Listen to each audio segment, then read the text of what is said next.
Record. Yeah. Okay, we are now recording. Good afternoon, everyone. Welcome to Job and Internship Search Strategies. My name is Sanaz Nabadi, Assistant Director for Undergraduate Education and Development. And we're here with our employer partner guest, Zakia Whiteside from Northwestern. And also we have Armine Kolikian, our Career Engagement Educator. Today, we're going to be talking about how to pursue the job and internship search strategies in a creative and productive way. Thank you for being here.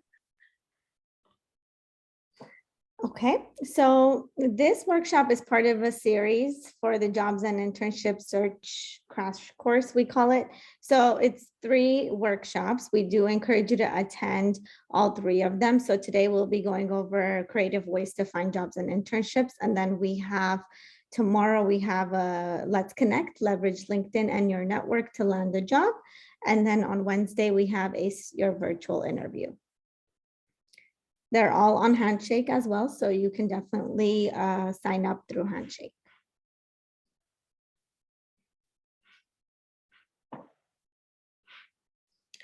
So elements of a successful job search. Just quick tips on what to think about as you're looking for jobs and internships. First, you want to clarify your interests. Think about organizations, types of companies, types of positions that sound interesting to you. Even if you don't exactly know what you want to do as a career yet, or you're not entirely sure what your major is, that's okay. You can think about general things that you're interested in and general types of environments that might be a good fit for you. And from there, start your job search or internship search process. You want to do research and set SMART goals. So researching different organizations, companies, their goals, their missions, and setting goals for yourself to kind of create a timeline of how many companies you want to apply to. When should I start writing my resume? When should I start prepping for interviews?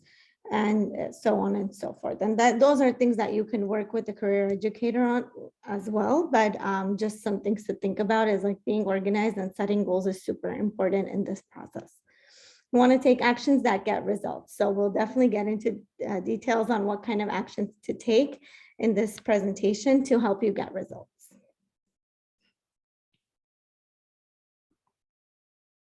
Next slide, please. So who am I and what do I want? So these are things you want to think about as you're considering your interests and the fields that you want to get into. So some questions you can ask yourself. What do I enjoy doing? What am I good at doing? What motivates me? And how do I make decisions and work with others? So these are certain categories. As you can see, we divided those questions into. So your interests, your skills, your values, and your personality. Really being able to clarify these pieces of your identity will help you find essentially the most aligned position for you. Now, this might take a while. It's not just a one-time figuring this out. You evolve over time. And as you gain new experiences, some of your answers to these questions will change. Definitely keep that in mind. But as you're going through, any time you're going through a job search process, you want to really focus on these types of questions so you can find something that is aligned with who you are. We do have Focus 2. It's an assessment. We'll talk a little bit more about Career Center resources at the very end of the presentation, but Focus 2 is software that can help you maybe answer some of these questions and take that assessment. I think we skipped a few slides. Okay, so what is an internship and why is it important? An internship is an opportunity to gain hands-on experience at a real company in your desired field. They can be part-time or full-time, and they can be offered throughout the year or for a fixed period of time. So internships are, if you think of volunteer work and an internship, the difference between those two is that an internship is a little bit more formal. as opposed to volunteering for a company, maybe on your own might be a little less formal, where you're kind of just doing hours on your own time. But with an internship, essentially, it's more formal because you're supposed to have a supervisor who helps you process what you're learning and helps you understand and gain the skills that you need to be successful in the field. And it can be either like a summer gig, or it can be a long-term for a whole year, part-time, full-time, paid, unpaid, many different ways. You can also get course credit for your internship sometimes as well, depending on the class and the appropriate paperwork. But essentially, it helps you gain valuable professional experience before you graduate, because you can do so much research, about a field online, reading, talking to people, but none of that will compare to you actually being on the job and doing the type of work you essentially want to do as a career. That hands-on experience will really show you if this field is connected to your identity. Develop new skills and refine others. So it helps you gain skills and also practice some of the skills that you already have. Reality tests, I talked about that. And then experience new work environments. So you get to see yourself in different kinds of environments that you might not have been before. And you might be surprised to find that you like certain environments, or you dislike certain environments that you maybe thought you would like before. And helps you expand your network and gain mentors and contacts, which is very, very important. We'll get into some statistics in a little bit about how many % of students or people find jobs and internships through networking, but networking is a very, very important part of your career development process.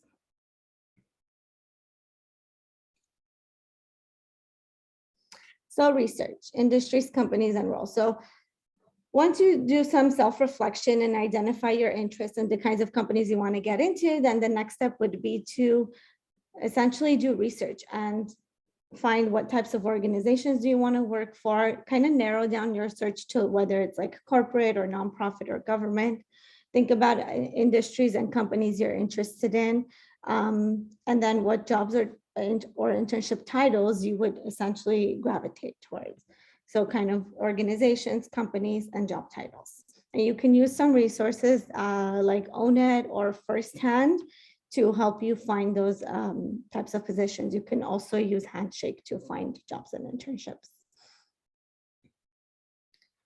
Where do I find jobs and internships? A Handshake, we definitely recommend for UCLA students, because the positions that get posted on Handshake get vetted through our office. So people do check to make sure they're accurate and they're ethical types of positions. So, and it's geared towards UCLA students. So that's definitely a really good place to start. But other resources outside of UCLA, like LinkedIn, especially to build your network, connect with people who are in the industry, and then find positions.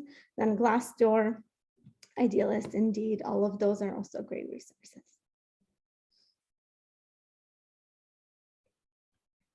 So can anyone guess, you can type in the chat, what percentage of jobs and internships are filled through networking?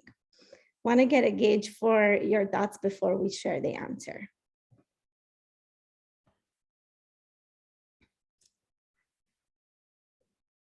Any guess? How do we answer in this poll, or just chat? You can type it in the chat. Okay, I got 15%, 80%, 70, 60, 40, 50, 25, 30. Great guesses. Some of you are really, really close to the accurate percentage. So I'll move over to the next slide. Zakia will take over and she'll give you the answer. 85. It's actually 85% of jobs and internships that are filled through networking. And that may be surprising to some of you, because you may be thinking, how is that possible? But it is so important to network. And we're going to talk about today what that actually looks like, and hopefully expand your mindset on some ways that you're probably not even familiar, that you're doing it right now. Because networking doesn't have to necessarily be as formal as most of you might be thinking. So we're definitely going to talk about it, but keep in mind, it is very, very, very important, because 85% of the jobs and opportunities, internships, volunteer efforts, could even just be some great people that you connect with are filled through networking. So we'll go on to the next slide.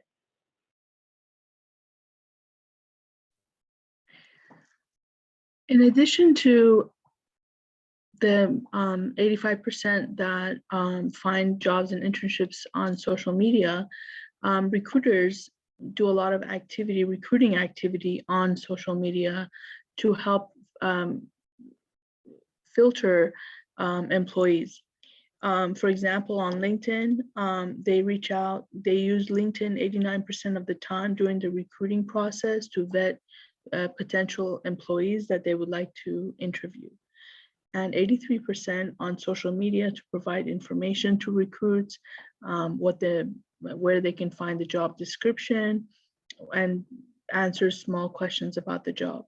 58% post ads on social media to market their organization, to get the word out about who they are and what they do, as well as 45% use social media to contact potential candidates to get their attention regarding the position, as well as 43% use social media to identify potential candidates and reach out to them.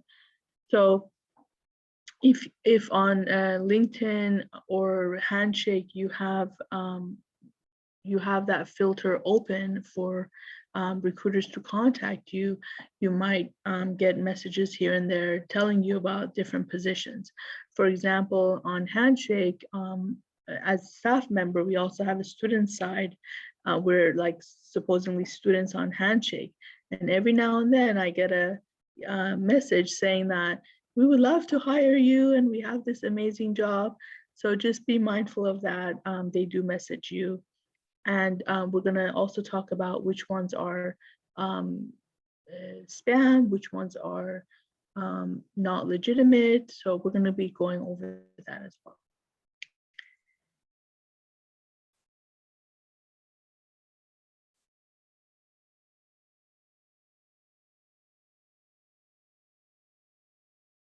Zakia?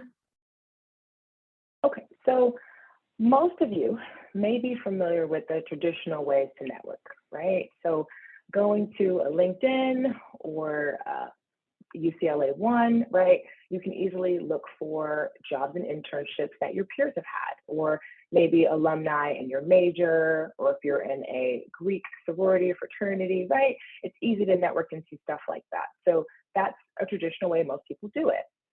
You can also learn about different educational career paths. If you're not really sure what to do, and let's just say you're a business major or an econ major, you want to know what are some of your opportunities with your degree. Definitely another way to do it, to just kind of open up your mindset, talking to those that may have already graduated with that same degree, major, minor, and your same interest. You can also, of course, conduct informal interviews or have coffee chats, whether in person or virtual, with other alumni that have the same interest or have graduated already, and just connect with them about what they did. How did they get to that wonderful job, or how did they land their position? You can definitely learn a lot about hearing someone else's story. So that's another great way to connect. Of course, again, LinkedIn and all these various job boards that are more national, this includes but is not limited to a Career Builder, Indeed, right? I think we all know of these major ones that are out there. Those are really, really great ways. And we'll talk a little bit more too about some creative ways that you can use those same platforms, but how they've really changed now that we're in this pandemic world and in this virtual environment, more so now than ever. But of course, you can check out some of the quarterly LinkedIn workshops and things. They have things all the time. I believe they also have some recordings on there that you can familiarize yourself with as they continue to update their platform to meet the demand. So the next slide is going to teach you some creative ways, right? So now we know how the traditional way of things and how it was done, but how do we keep up with the times and we market ourselves today? So you've heard the stats, right? 85% of recruiters or jobs and internships are found through social media or through a LinkedIn or these different sites. And that's because, again, technology continues to evolve and advance. And I would say That's partly because of all of you. So thank you. Thank you for making it easier for us to connect. And so there's probably things that you're doing right now that you didn't realize was considered marketing or your personal brand, right?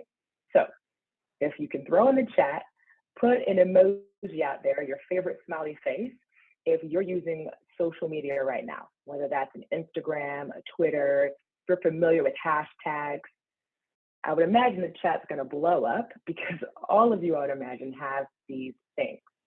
So it's a great way for you to market yourself, right? Oh yeah, I see a lot of them coming through.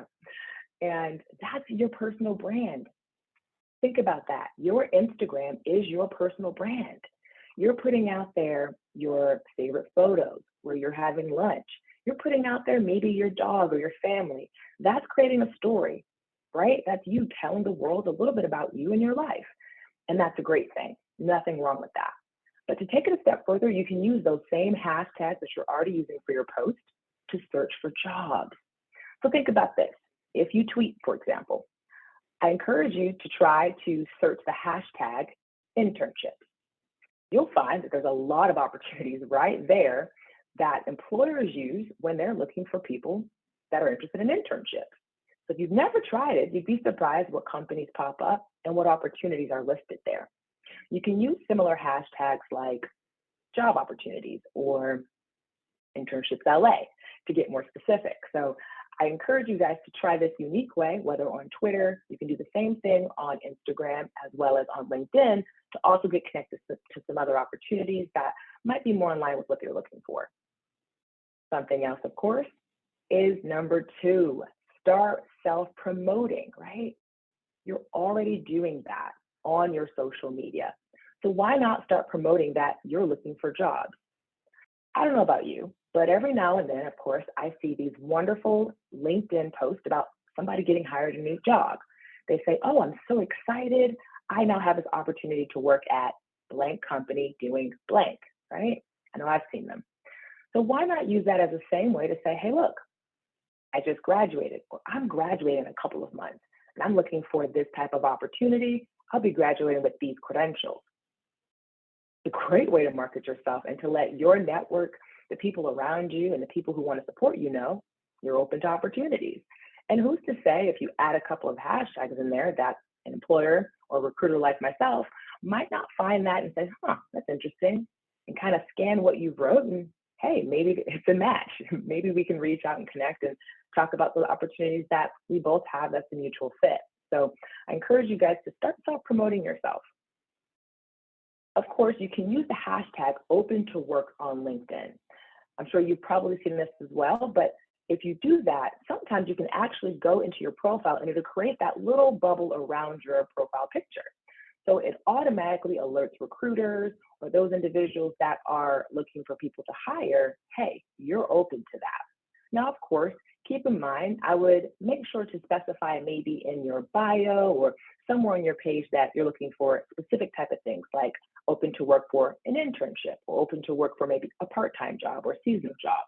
Otherwise, you might get recruiters reaching out to you or other people thinking that you're looking for full-time work and it may not be applicable. Of course, another unique way you can try is social events off campus. So of course, right, we've been in this social distancing world for a little while now, and we've had to get creative. So go to some of the places out in the world or out in the community that you can connect with people as well. Some more unique or unconventional ways to do that would be maybe a farmer's market or a concert, maybe even a marathon, right? These places have employers, sponsors, and all types of just people you can connect with and network with. Again, it doesn't have to be so formal. You don't have to exactly schedule time with someone, just to introduce yourself and tell them a little bit about yourself. So keep that in mind maybe this upcoming week or maybe this upcoming weekend when you're just hanging out with friends or looking for opportunities. Number 4, one of my favorites, schedule a virtual in-person or schedule an in-person, or a virtual coffee chat with a hiring manager or a recruiting manager. So this one I love because it's a little more personal and you get a way to really find if this is someone that you may want to be mentored by or even learn a little bit more about the company or the role that you might be interested in. Well, How do you do this? Easy. Once you figure out the company you want to work for, or maybe even perhaps the position you want, look to see who has a similar role or who the hiring manager is for that. A lot of this stuff is online, easy to find. Trust me, recruiters are everywhere and they want you to find them. So message them and just say, hey, would love to learn more about your company. Do you have 5 or 10 minutes sometime this week so we can chat? Love to ask you a couple of questions. More than likely, you're going to get a response that says yes. And again, you can just introduce yourself. Most of you have an elevator pitch and can do that pretty easily. But if not, UCLA does have a great counselors and career professionals that can kind of help you with navigating that path if you need help with it. Last thing I would say would be using searching tools that are specific to the industry that you want to work in. So again, there's thousands and thousands of job boards out there, but there are some that are more specific depending on what you want to get into. Some of my favorite are Built in LA. For right here in Los Angeles, you can easily put that into your search bar and it's catered to startups or more tech jobs. Another one is CoolWorks.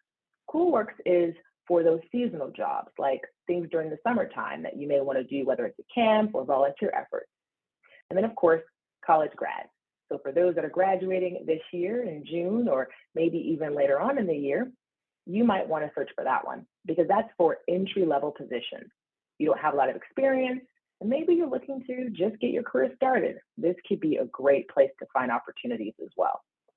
And there's a ton of other ones. So if you're not sure, just go to your Google bar and search specific job boards based on your major, interest, or the things that you want to learn about.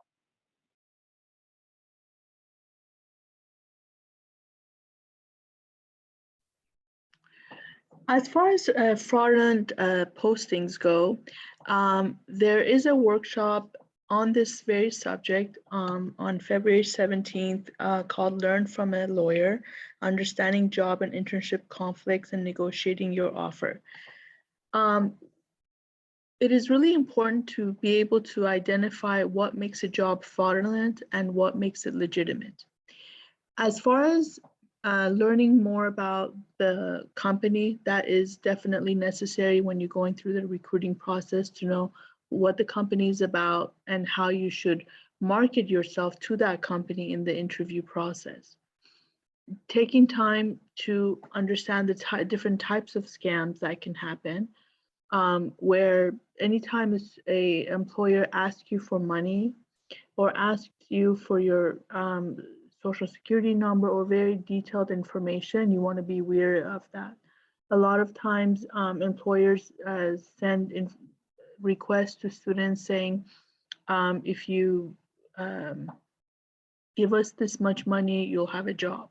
That is definitely not legitimate and it's definitely a scam.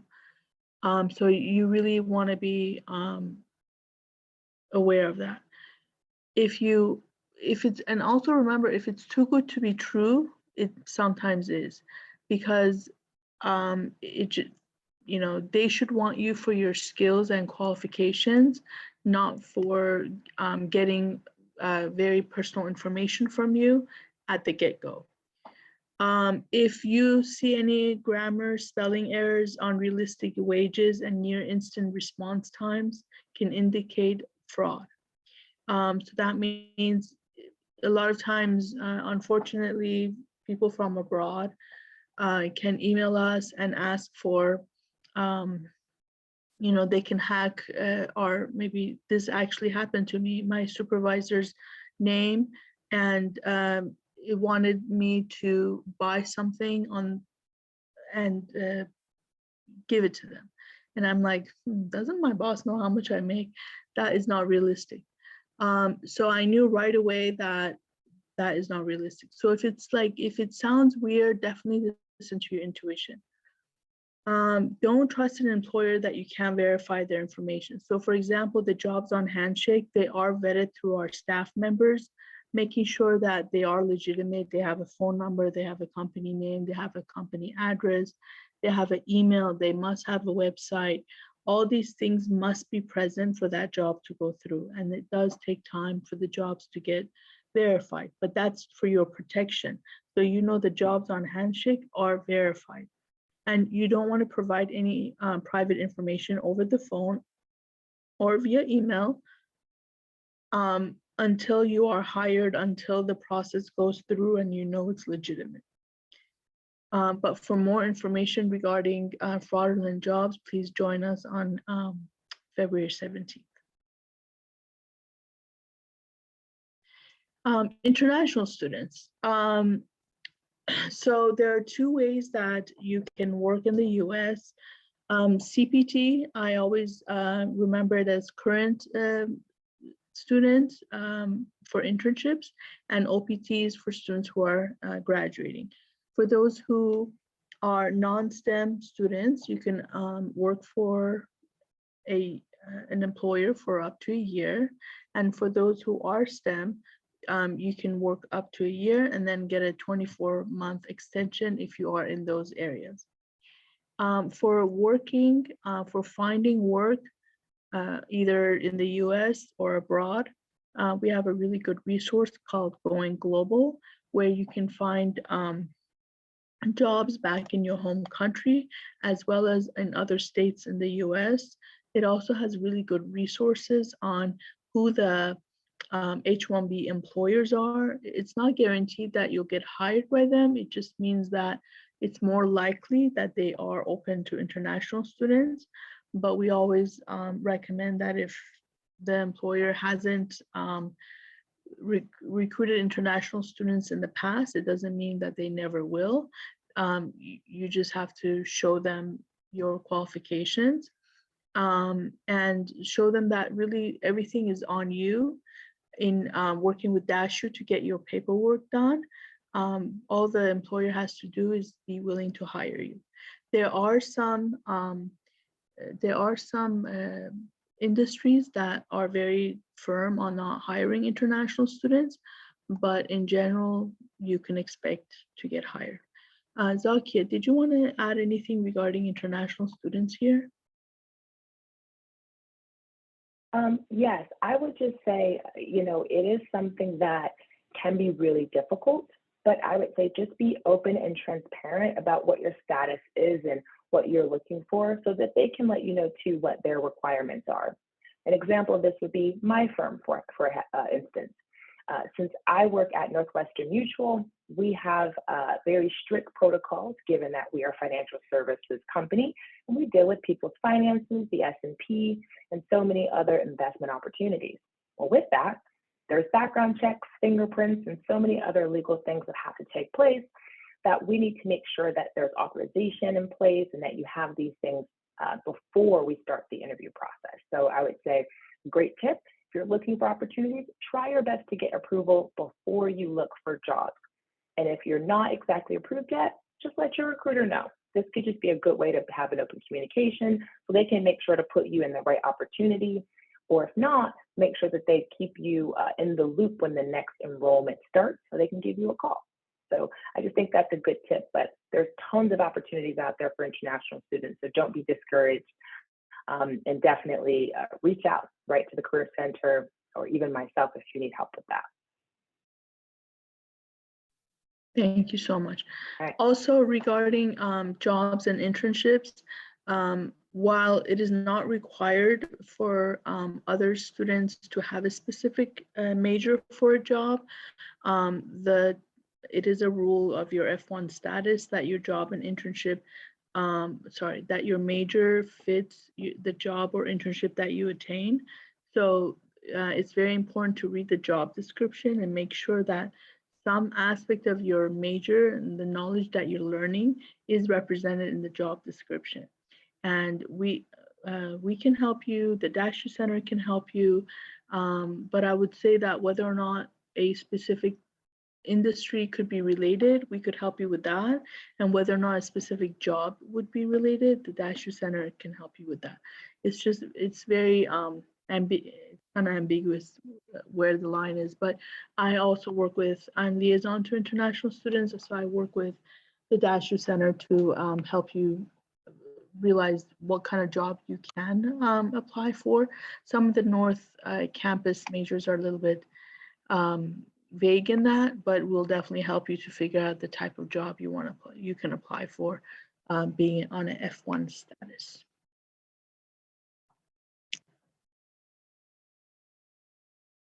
Perfect. So some of you may be thinking, okay, now that I have all this information, when should I start looking? So of course, depending on what you're looking for, what industry, these are some really good time frames to keep in mind. With that being said, this is the creative jobs and internship. So this presentation is going to help you think outside the box. So I'm going to say, yes, these time frames are really great to consider, but don't feel limited by this, meaning that if you just missed a window or a cutoff for an opportunity, I would still encourage you to reach out for several reasons. Number one, who's to say that they may not have an extra seat available, or someone may have decided, hey, I can no longer do this internship because I have a family emergency or something has come up. So maybe they do have an available seat and they could be happy to talk to you. Another opportunity could surface and maybe they would say, hey, you know, the opportunity you're applying for is no longer available, but I have something else. Would you be interested? And now you get an opportunity to talk about something else and still get your foot in the door in the organization. You can also still apply and just get a head start for the next recruiting cycle. For most opportunities, whether it's a job and specifically an internship, it's rolling admissions and they're always looking for people. So I would put yourself out there, apply, create that connection. You just never know what could come of it.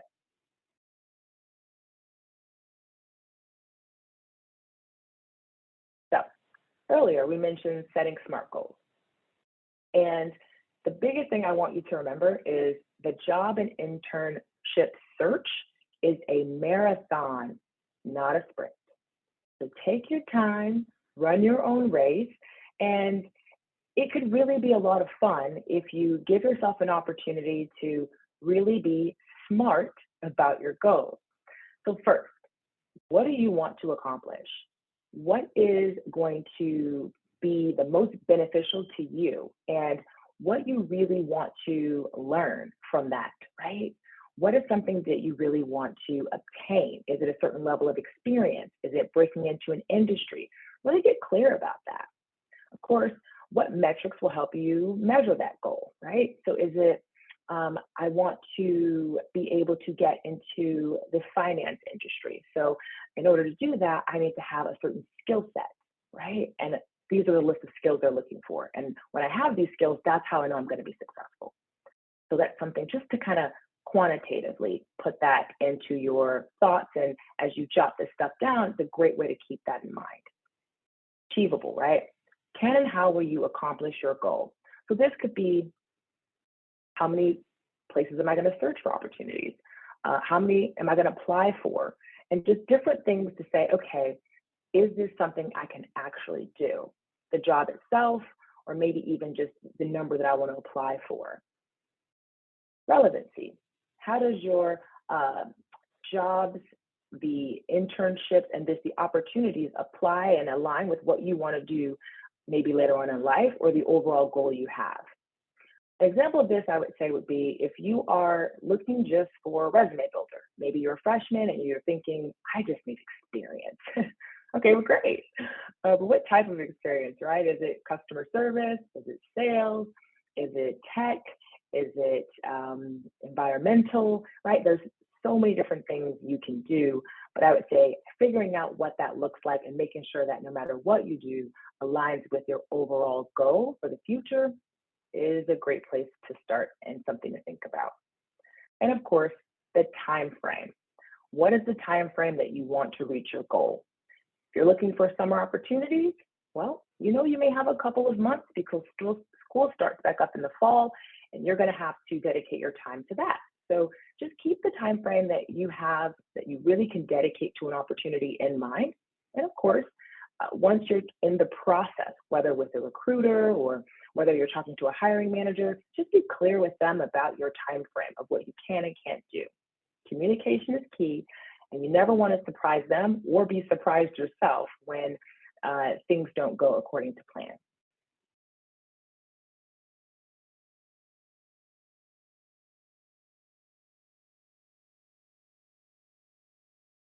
Okay.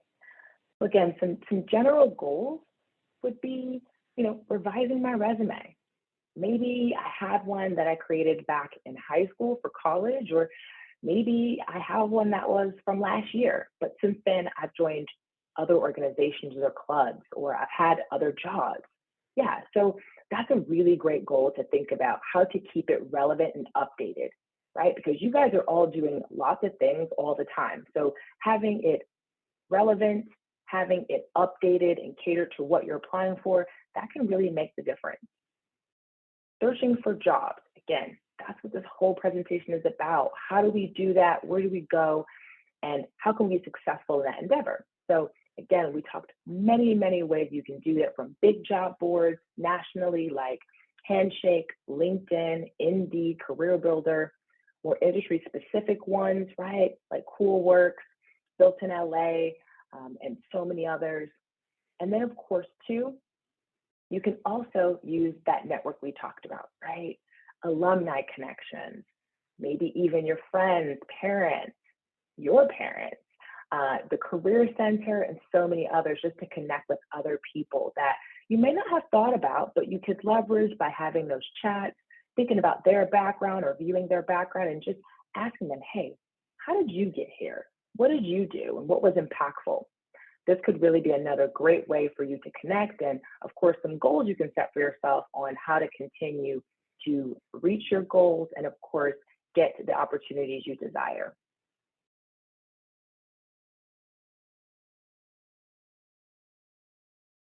So one thing that some of you may or may not be thinking about is, when it comes to your resumes, how many different versions should you have? So I would say at least 2. And the reason being is because there's a system called an ATS. Some companies use them and some don't. But the idea there is that this is a system that is automated. It's a computer, right? It's generated. So if you're familiar with programming, it just scans documents. And a couple of things that can hurt you in this process is if your resume is not formatted in the correct format, if it's not in the correct format, I guess, whether it's a PDF, a Word document, it could just be plain text, that software won't be able to read it. And so even though you may be the most qualified applicant for that job, you'll never reach the recruiter because the system booted yours out and it never actually reached the person that could actually get their hands on it and give you a call. So you don't want that to happen to you. The second reason why 2 different versions of your resume could be helpful is, let's just say you do follow the format that the software requires, whether that's Word or PDF, and you just don't have anything on it except for the text. Awesome, that's what you should do. But when it comes time to actually going in person for that interview, maybe you say, I want to actually jazz things up a bit. I'm a graphic design major, and I kind of want to show what I can do aside from my portfolio. Awesome, I think that's a great idea.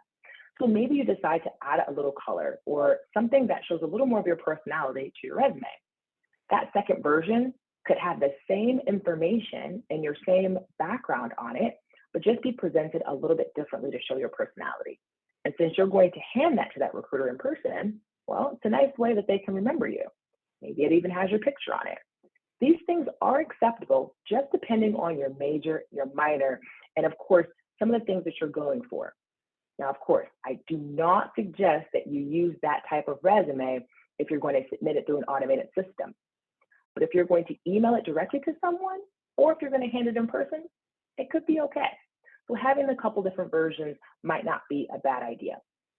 Of course, using the SMART goals, you can set those different goals for yourself on when you want to have that version completed, making sure that, of course, you are having that reviewed to make sure it's accurate, no grammatical errors. And then, of course, other things you can do as well based on your other goals, just scheduling out time to do this searching for jobs, because it can be a tedious process. Remember, marathon, not sprint. And then, of course, utilizing all those different platforms to conduct those informational interviews or coffee chats to connect with those professionals that you desire.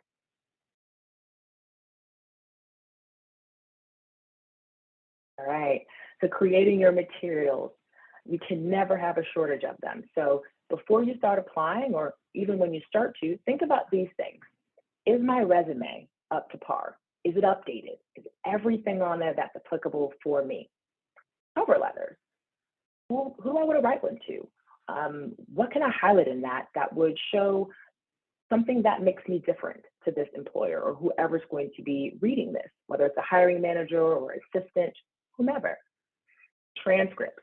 Do I need them? And if not, or can I get a quick copy of it? How do I get that, right? These are things you should think about before you apply. And of course, your references. Any opportunity you do, whether it's volunteer, internship, or even a part-time job, try to make sure to leave on a good note. I cannot stress how important this is. You never want to burn those bridges because you just never know what life could, opportunities could, open themselves, right? And things that could be helpful for you. So definitely have a list of references and make sure that you let that person know or ask for permission to use them as a reference. You never want to have a list of references where an employer may call them and that person has no idea that they're a reference for you, right? So make sure you get approval first before you have them on your list. A good way to make yourself stand out is through that cover letter. So for any application that you submit, most times, I would say 75% of the time, especially if it's through a website, there will be an option that you could upload a cover letter. Sometimes it's required, but oftentimes now in today's world, it's not always required. But I would say if that option is there, do it. It will help you stand out and give that recruiter another quick way to get to know you outside of what's on your resume. Can also be a great way to discuss maybe gaps in your work history or things that may just be off that could put you out of the process, but it'll give you an opportunity to explain. So maybe now they're thinking about your candidacy and they may even give you a call to chat about it. And of course, the best thing you could do is just your research. Understand the company you're working for, the description of the job that they're hiring for, and of course, any requirements that they have, whether it is certain skill sets, certain programming languages they want you to know, just to make sure that you're a good fit for what you're applying for.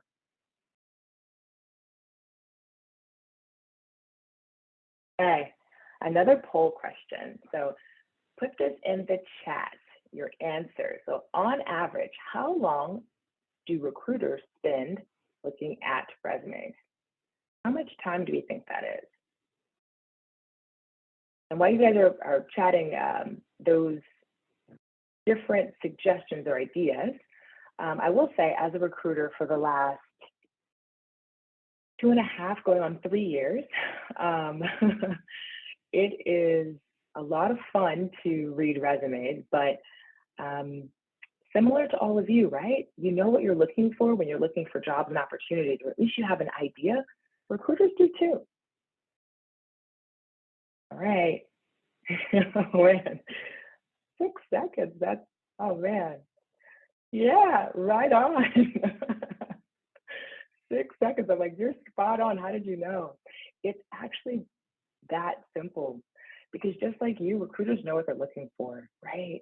And so it's an easy way for them to look at your credentials, really give it a quick scan and say, yes or no, if this person's the right fit. So just keep that in mind. Now that's not to say that they won't spend more time on yours. It's just to say they're looking for certain things. And usually it's between 4 and sometimes maybe like 7 ideal things. So that could be location. It could be education. It could be a specific major. It could be a certain skills. So these things are really important. And this is why making sure that you have an updated resume every time you apply for something is also very critical because that could be the determining factor on whether or not you get a phone call or whether or not you get passed over.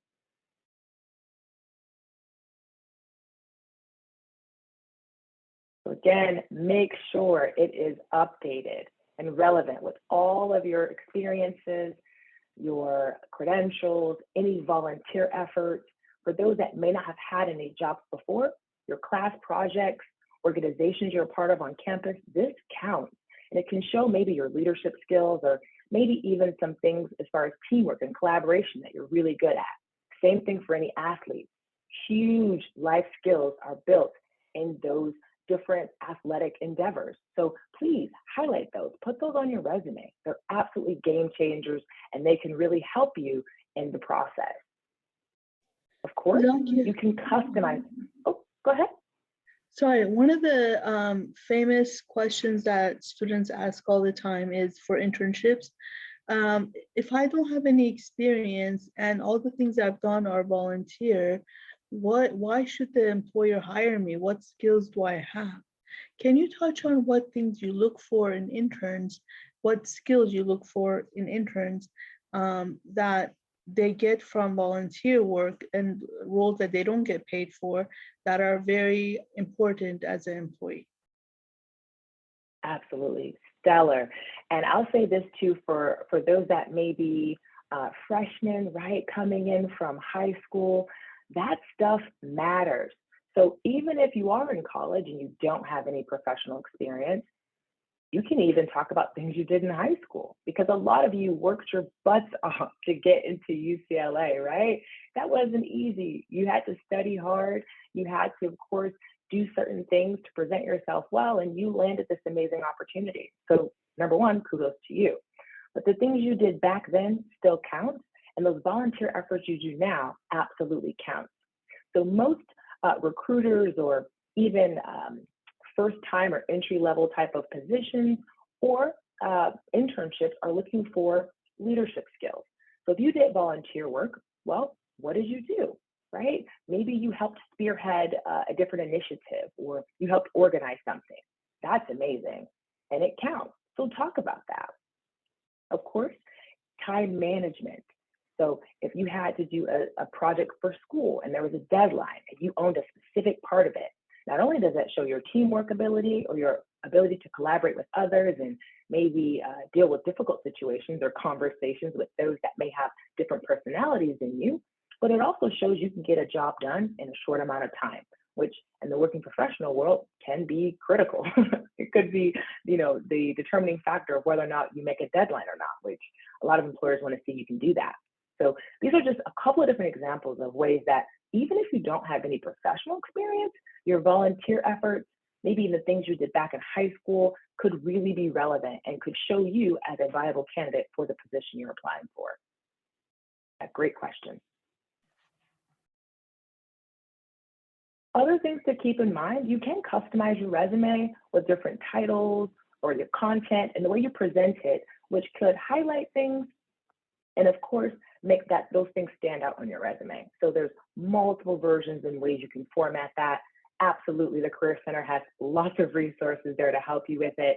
But just keep that in mind when you're putting your resume together and how you want to highlight things, whether that's, again, class projects, volunteer efforts, athletic abilities, that could really tailor and show what you can do and what you'd be offering and bringing to those different organizations you're applying for.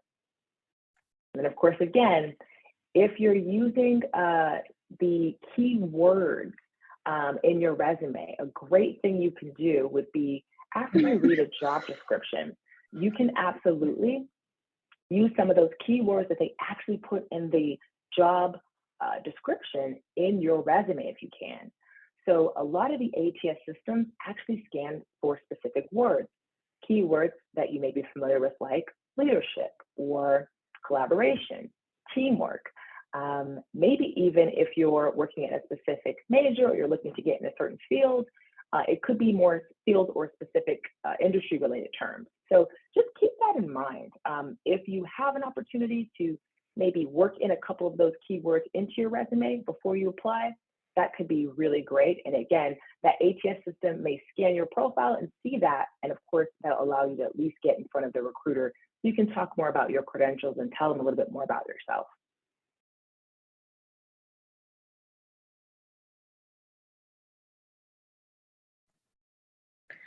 Your references are very important in during your job search. It is really important for your references to know what job you're applying for. So you might want to give them a heads up about just send an email and say, dear so-and-so, I'm applying for this job at Northwestern. Please, if they call you, just know that I'm applying. And so this allows, for example, Zakia to know, oh yeah, Sanaz emailed me about this. Someone might call, so that if um, someone calls, she's not going to be like, oh, who's Sanaz? I don't know who that is. Um, you definitely want to let them know. But how to manage that, because people apply for many jobs simultaneously. So shooting Zakia an email saying, if Zakia was my former employer, and I send her an email saying I'm applying to company A through 1 through 50. I mean, what does that say to you? How realistically, how to manage that? Can you address that? Yeah, I can. So I guess a couple of things to do is just make sure if you are putting someone down as your reference, you know what you want them to be a reference for and what they can attest to. For example, if you want to use your previous employer or the supervisor at the volunteer effort that you worked with, right? You can have a conversation with them beforehand, and if they agree to be a reference for you, just say, hey, look, I'm applying for this specific role, and I want to make sure that I highlight this. Do you think this was a good job that I did? Or, what do you think was good about my experience there, right? Definitely engage them in that process. And I would encourage you not necessarily to apply for a lot of different jobs at the same time. It's not a bad thing, but I think that if you're going to use your references, it can get really confusing if you're applying to 50 jobs and your references don't know who's going to be calling them, right? So I would just make sure that if you are going to have a reference listed on your application, your resume, or you even upload a separate document with it, you're very specific about what you want them to attest to or how they can help with your credentials. And then of course that you are very specific into how many jobs that you're going to be applying for that they may even be called upon. So at least having, I would say, anywhere from 3 to 5 references could be really helpful for you. And you definitely want their buy-in. You definitely want to ask them if it is okay to have them on your list as a reference, and you definitely want to thank them afterwards. If you're going for X position and you've gone through the 3rd interview process and you've got an offer, usually before they provide you the offer, they call your references. So they're not every 51 of those jobs are going to call your references, but maybe the 2 or 3 that you became a finalist for, they call your references, and then they decide whether or not they want to give you an offer. But either way, you definitely want to thank them for being your reference and let them know you got the job. That's wonderful, congratulations. Or you decided not to take the job. Either way, that person has given their time in giving you a reference. So you definitely want to be appreciative of that for next time. Hopefully you don't need it again that time soon. But you definitely want to keep your network in close contact by keeping in touch with them. That's the point. Anything you want to add to that, Zakia? Yes. Last thing I'll say is there is a very easy, more technologically savvy way to get references or maybe even recommendations, right? And we're going to talk about that a little bit tomorrow during the Perks of the Social Network Leveraging LinkedIn to Land a Job presentation tomorrow at 3. So if you're interested in that, definitely join that presentation and you'll be able to hear on how LinkedIn and the way it's formatted can really help you get those recommendations and those references all right there. So you don't necessarily have to have it on paper or reach out to those individuals, they can kind of give you a reference right there for anyone who's doing your profile to see in real time from that employer.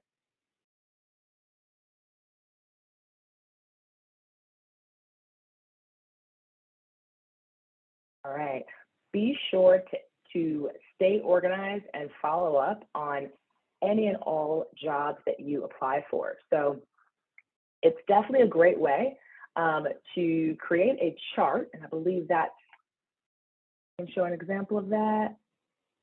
There it is.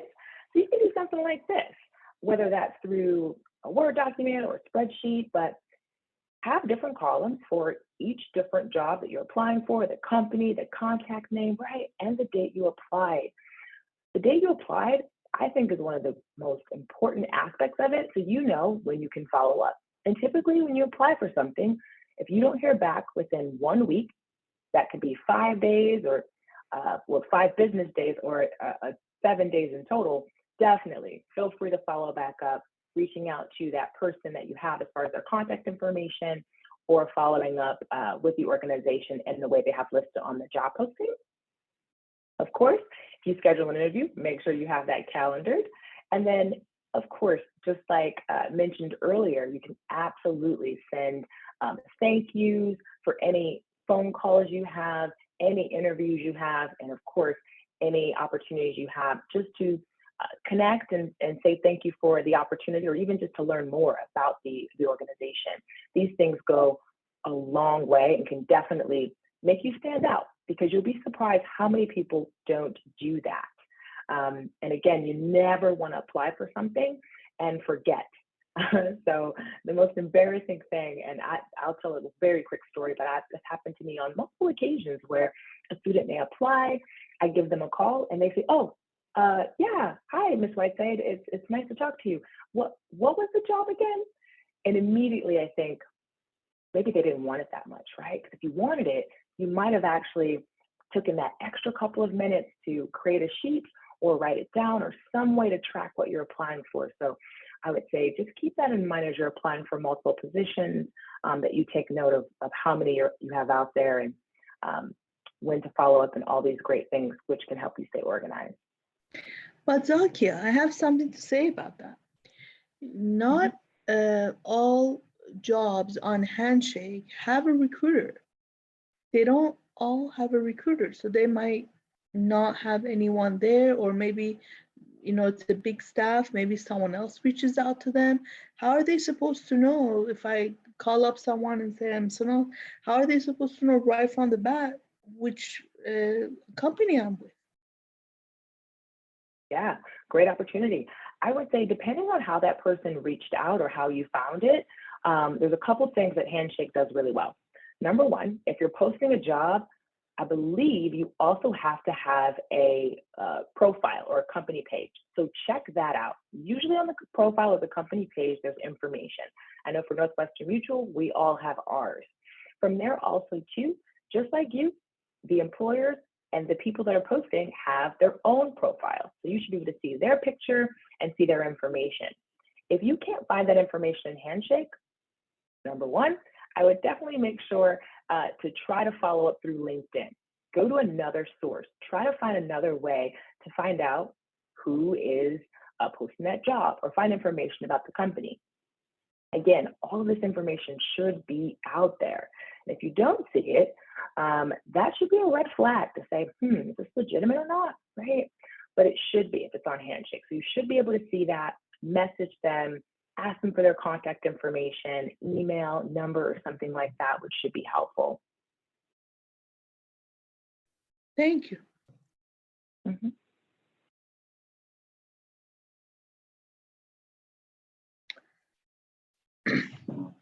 As students of UCLA, you are representing yourself and the student body, the alumni, and current students. So you always want to be mindful of your etiquette and ethics.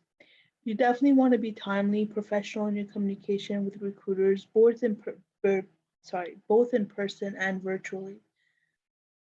Give yourself time to carefully consider a job or internship position before accepting. the typical time is about 2 to 5 days, but they cannot, employers cannot rush you. There are rules around when to accept.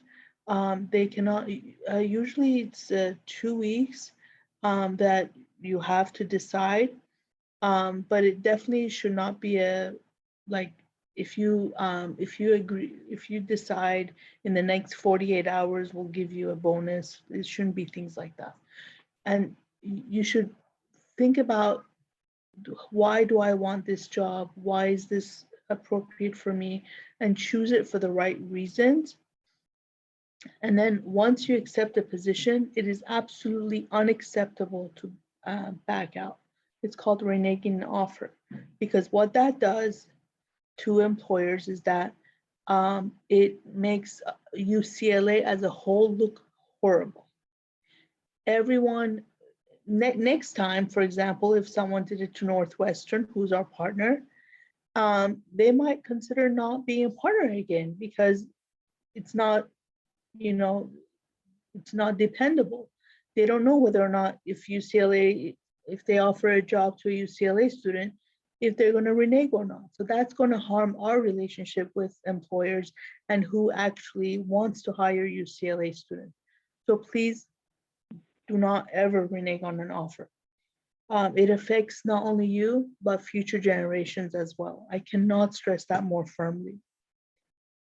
And also, you'll be messing up the employer's recruiting timeline, and that's even worse. So please do not do that.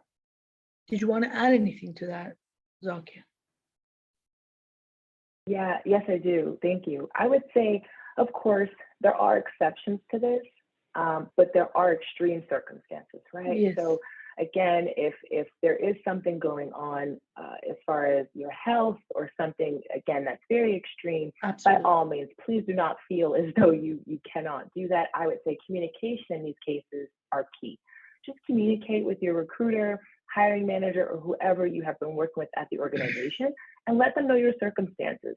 More often than not, you'd be surprised that we're all very flexible and we do want you to succeed. So some may work with you to help make the transition a little easier, or even postpone your start date to a later date if needed. So just communicate, like we just want to know what's going on, opposed to completely reneging on that offer, because that could be absolutely just a detrimental to your rehiring eligibility, the employer relationship, and just so many other factors. I want to add to that. I was actually interning at a school during grad school, and exact thing happened where they had hired a professional. She worked 2 or 3 days and then she just stopped attending. And I just remember how hurt the director of that center was, because they spent so much time and energy, especially hiring in the professional role. There's a lot of different interview processes that the person goes through, right? So they're putting in a lot of time, a lot of energy to actually hire this person, and all of those different, like 3 or 4 rounds of interviews, getting together a committee, making those decisions. She just left after 2 or 3 days, and what she didn't do what Zakia was saying, like go to the employer and say what their situation was. Of course, it was clear she got another position and she just took the other one. But I remember seeing that end of it where the folks at the company were really, really hurt, to be honest. It wasn't so much anger as it was hurt. So please don't do that. And definitely, I know those folks were never going to recommend that person to any other employer. So don't be that person. That is a great segue then to the next point, which is, remember, the recruiting process is a two-way street. Just like they are looking for an amazing candidate in you, you should be looking to make sure this company is a great fit for you. So again, communication on both sides is key on what your expectations are, what you're hoping to get out of the experience, and how you're going to show up, right? So definitely, that was a great segue into that. So a couple of virtual recruiting tips as you're getting started and you're trying to figure out how do I market myself, connect with people, and start really getting things going. A couple things. If you're using socials, make sure that you're tailoring any post that you do for your audience. So again, we talked a lot about LinkedIn today. Please make sure if you're using LinkedIn, make sure that you're using the correct grammar. Make sure that you are making sure that it's tailored to the audience that you're communicating with. These things can go a long way and can really help you in all of the things that you're trying to communicate with the people that will be seeing your posts. Biggest thing for my Gen Zs, millennials, and everyone on here, what goes on the internet stays on the internet. Trust me, it is really difficult to get things off the internet once they're on it. And if you're not familiar, employers will Google you. I know I've done it and I continue to do it because I want to know who the candidate is that I'm hiring. I want to know how do they present themselves, because if I give you an opportunity to work at our firm, well, that means you're going to represent our firm. And we don't want to see inappropriate photos of you on the internet or hear of you saying some pretty nasty things, right, in some of your posts. So just be aware of that. And I would encourage you to clean some of that up if you are going to apply for jobs. A couple of things else you can do, make your profile private if you have a public one. There's ways to get around that if you want to still have a private social media versus a public one, or use that in your own personal way, but just keep that in mind. And if you're not sure, again, what you may have out there, what may pop up that employers might see, just Google yourself. Again, grammar, cannot stress that enough, whether that's in emails, posts, any communication you have, even messaging. Make sure that you're checking that before you press the send button. You may think you're saying one thing, but the different sleight of words or maybe mispronouncing something, it could totally mean something different. So just be very aware of what you're typing. And if you're not sure, double send it or double check it rather before you press that send. And last thing, I think we mentioned this too a little bit earlier, but the little things can go a long way. There are so many opportunities out there, but you want to distinguish yourself a little bit if possible. So a couple ways to make your life a little bit easier could be QR codes. We'll talk about this tomorrow in the presentation about leveraging LinkedIn to land a job, but there are QR codes on there. So you can easily scan someone's information and connect right away, or have them scan yours. You can also create little QR codes with your information. So as you're networking with people or you're connecting with them, there's a way to have maybe a Google Drive, you have a QR code with that, and there, maybe you have a resume, a photo of yourself, and just more information about yourself. This is really a great tip too for those that are in majors where a portfolio might be really helpful. These are all my designers, my art majors, right? Things like that that can really distinguish you from others. Great way to do that. Recommendation letters. So for any volunteer efforts, any of your previous work history or places that you've been employed at, you can absolutely ask for recommendation letters. You can actually do that in the exit interview process, which I'm sure most of you are having. So this could be a great way just to end that relationship on a good note, continue to be a resource for one another in the future, but also too that you could use in future endeavors that you may be applying for or looking to pursue. And then again, no matter where you are in the process and the recruiting efforts, thank you. Thank you messages, thank you emails, even just saying it can go a long way. You'd be surprised how many people forget that and they don't do it.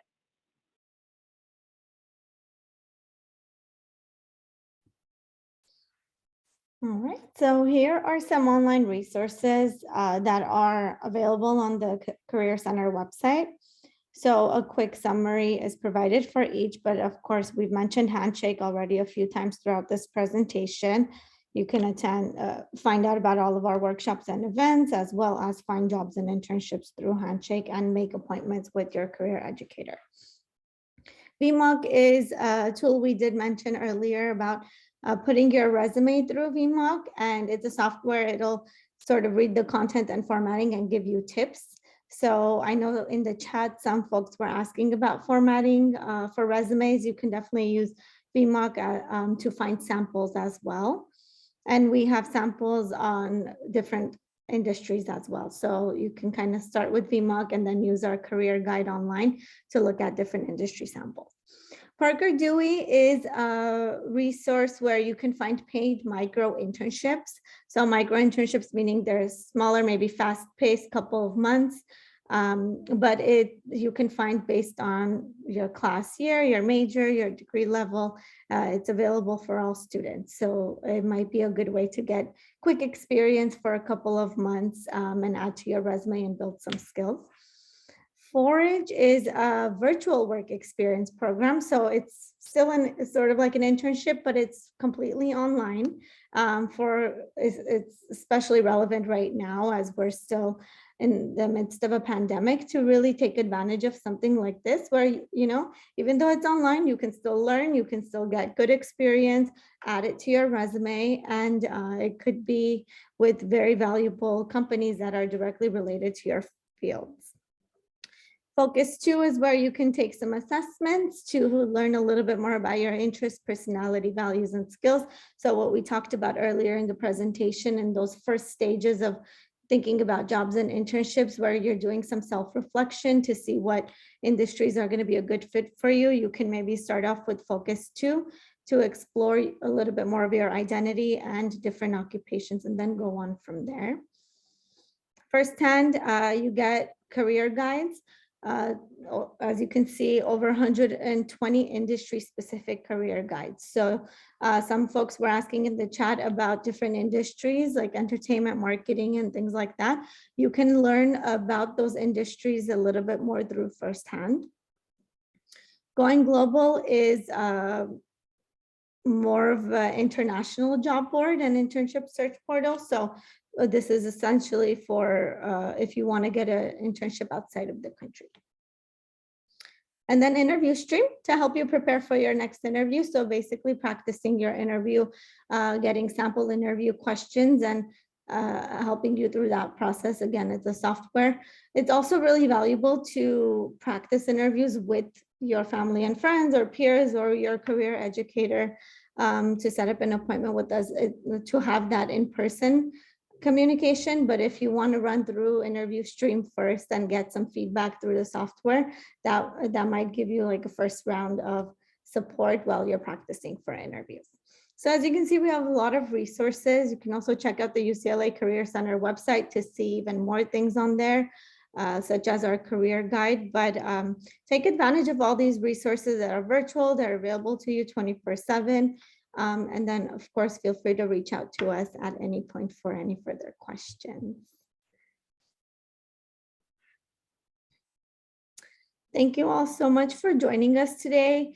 If there are any questions, feel free to use the raise hand feature to ask your question. We're happy to answer. I see one hand already. Marco, go ahead. Oh, thank you. Thank you for all your time and your effort. Really appreciate the fact that you guys came here to try to share some of your knowledge. I just wanted to ask real quick, when do you guys have planned to open up the Career Center at UCLA to be able to have assistance in person? Sure. Some of that information is still up in the air. As of right now, until the end of this month, we're completely virtual. And then at some point when we do go back into hybrid, the students will most likely be notified. But we are not entirely sure when that's going to happen yet. But you could still do Zoom meetings one-on-one with the career educator. Definitely, it could be a 30-minute meeting, full on career advising, resume reviews. All of those services are still offered one-on-one through Zoom. All right, thank you. Any other questions?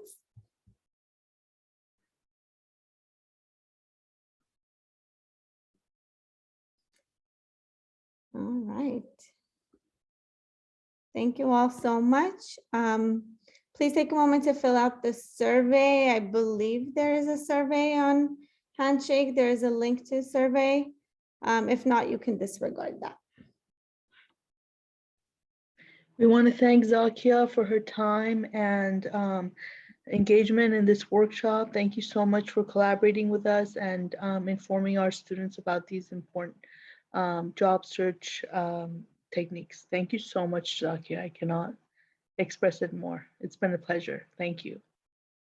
You're welcome. It's been a pleasure. Thank you for having me. And we're going to do another session tomorrow and also Wednesday. Can you remind them what those are about, please? Yeah, absolutely. So tomorrow's is going to be the perks of social networks. So it's kind of a perfect next step from what we talked about today. Tomorrow, we're going to talk about how do you leverage LinkedIn to land that job. Some tips and tricks on how to stand out. What should your profile look like? How should you set things up? So definitely tune in tomorrow at 3 p.m. for that. Super excited to give you guys some tips and tricks on that. And then on Wednesday, it's interviewing skills. So once you actually found the job you're looking for, you actually got that call back, how do you prepare for that interview? And we're going to talk about some tips and tricks, things you can do, whether in person or remote in this environment to help yourself stand out and still land that job. So that will be on Wednesday at 3 p.m. Well, if there's no other questions, I guess we'll wrap it up for today. Thank you again. Thank you everyone for joining us and have a wonderful evening.